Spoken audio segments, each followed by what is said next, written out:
प्रेमसंबंधातून घडलेल्या एका अत्यंत क्रूर आणि हृदयद्रावक घटनेनं उत्तर प्रदेशातील हरदोई जिल्हा हादरलाय. एका विवाहित प्रेयसीची तिच्या प्रियकरानेच गळा दाबून हत्या केली आणि पुरावा नष्ट करण्याच्या उद्देशाने तिचा मृतदेह अजगर असलेल्या जंगलातील एका विहिरीत फेकून दिलाय. तब्बल 2 वर्षांनंतर या गुन्ह्याचे बिंग फुटले असून पोलिसांनी आरोपीच्या वडील आणि भावाला अटक केली आहे, तर मुख्य आरोपी प्रियकर अद्याप फरार आहे.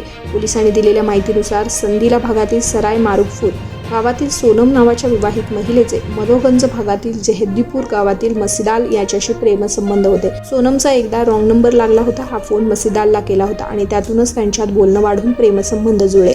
मसिदालने सोनमला लग्नाचं आमिष दाखवून दिल्लीत संसार थाटण्याचे स्वप्न दाखवले. त्यांच्या या बोलण्यावर विश्वास ठेवून सोनम 6 ऑगस्ट 2023 रोजी आपल्या 2 मुलांना आणि पतीला सोडून घरातून निघून गेली. मसिदाल सोनमला घेऊन दिल्लीला गेला, मात्र तेथील परिस्थिती अत्यंत हलाखीची होती. त्यामुळे दोघांमध्ये सतत वाद सुरू होऊ लागले.